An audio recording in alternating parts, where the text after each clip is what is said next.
Mark Nash from the Royal College of Art of London. Thank you. In fact, my colleague Jamie is going to start, and then I'll pick up. So. Oh, yeah, no, that's the next one. You have to press. There we are. Okay, hello. I'm Jamie Gunham. I'm from the Royal College of Art. This is Mark Nash, also from the RCA. I work in the Central Research Office, a department at the college. Mark's head and professor of curating. We're leading work package 6. Sorry. So I'm just going to speak for one of our 15 minutes, just to introduce the college. So very, very quickly. So the RCA is based in London. We have 2 sites. We're a very small institution. We have one in Kensington in the west of London and a new building or campus in Battersea, which is in the south of London. Most of the design is based in the Kensington site and humanities, and fine and applied arts in the south, Battersea. So, I mean, we're a relatively new institution. We're a 19th century institution, funded by the government, created by the government. Design's always been at the heart of the college, even though we're called the Royal College of Art. We're effectively the Royal College of Art and Design. Or design with art in brackets, depending on... Design with art, art with design, who knows? So we didn't get our university status until 1960s. And we claim to be, I think we still are, the only completely postgraduate University of Art and Design in the world. So we only teach masters and research students, so no undergraduate teaching at all. We have 7 schools. Actually, we're also going on undertaking a restructuring exercise at the moment, so we're changing probably next week, not quite tomorrow. But we have architecture and interiors, applied arts, fine arts, design, which includes vehicle design, fashion, textiles. We have communications, so moving image, animation, typography, and we also have humanities, history of design, curating for Mark, and critical historical studies. So we're very small. We have around 1,000 master's students and just 120 or so research students. We're growing, but we're quite small and compact. So our staff and our students kind of work in all sorts of ways, desk-based, but also workshop and studio-based.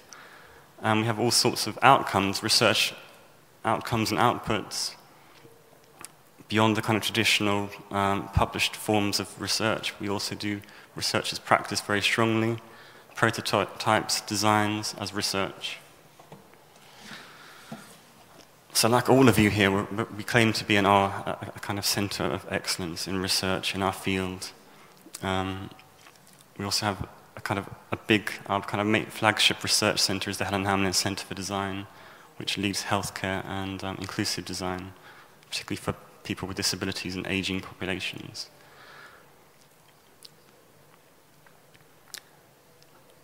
We just thought we'd throw in a few of our kind of current research projects, just to give you a flavour of the kind of broad range across our schools.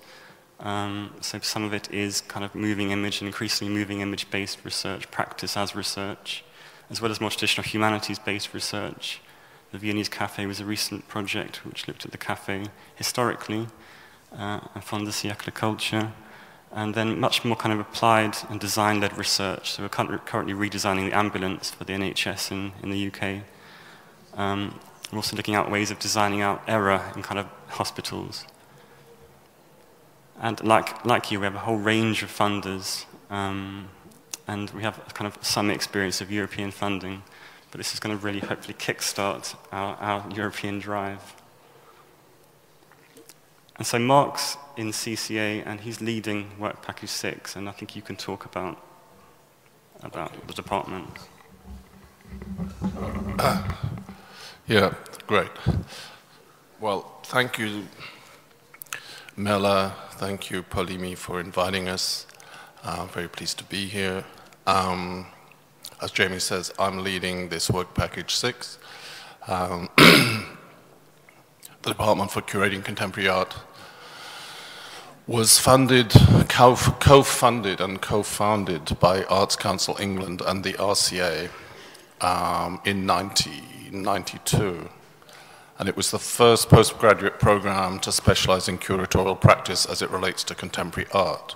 That is to say, it came out of cultural actors and administrators' desire to produce a new layer of professionally qualified museum administrators, but dealing with contemporary art. It was felt by the Arts Council itself, it was an initiative of the Arts Council that there needed to be specialist training for contemporary art. So for some reasons, historical reasons, we haven't had that much connection with museum studies. So actually, I'm very pleased that through MeLa, through coming to Italy, we're making more contact with colleagues in museum studies back in the UK, which historically we've not been connected with. As the second point says, we do a MA course which is essentially a mix of a professional vocational qualification and an academic qualification. And our students work on 5 or 6 practical projects, finishing up with a final exhibition which is currently being mounted right now, which is why my other colleagues can't be here. And just if anyone is interested, this is the invitation and first part of our current student show, where they have reproduced an essay by Giorgio Agamben with some annotations by one of the artists in the show, a British artist, Marysia Lewandowska, who is going to work with our college fine art collection and resituate or reorganize some of the interior spaces of the college. We'll have to see exactly what's going to happen through that. Okay, here's an example of one of our previous exhibitions. And in this you can see we have some quite generous exhibition spaces, and we hope to use these spaces for our presentation of our exhibition, which I'll come on to in a minute. This is the Henry Moore Gallery, which runs across the front of the building, looking over Hyde Park. The previous slide, should we just go back, Jamie?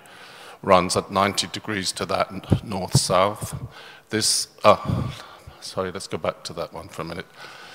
Remembering exhibitions, this was an important show for us. It was one of 4 student group projects, and it represents an attempt to engage with the history of exhibitions, which paradoxically has been remarkably difficult for us to really research and teach, partly because of the difficulty of accessing materials, and the difficulty of teaching with materials. So I think one of the benefits of the MeLa project for us will be to develop networks and resources which enable us to reference exhibitions and contemporary exhibition history.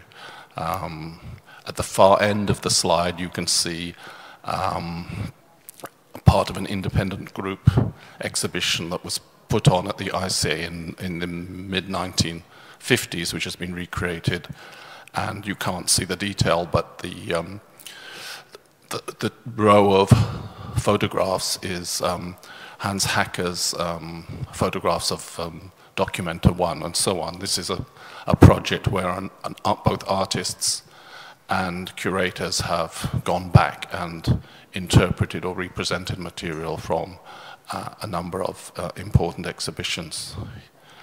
And maybe we can just go on to the next slide, which is from a different show. And here you have the Norwegian artist, Knut Henrik Hendriksen, who uses these wooden structures to,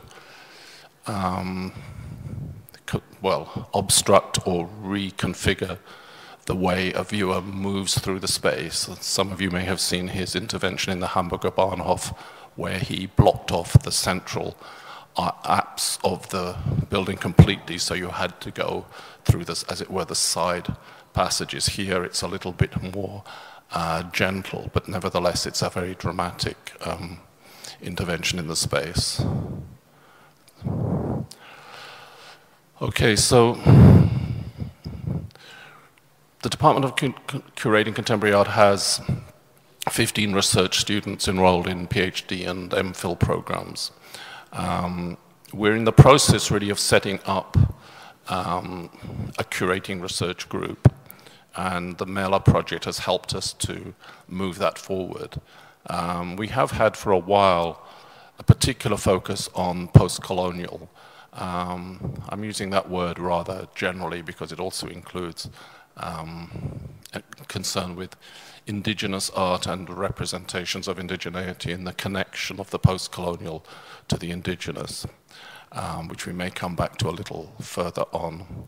Current research student projects include a project on post-1960s Cypriot art. Right now there's an exhibition curated by one of our PhD students on the history of Cyprus involvement in the Venice Biennial in Larnaca. Another student is working on presentations of Indian contemporary art through the range of exhibitions in both in India and in the rest of the world about India. And as we say, we're also researching the history of international exhibitions, and particularly the phenomenon of increasing number of biennials across the world. Great.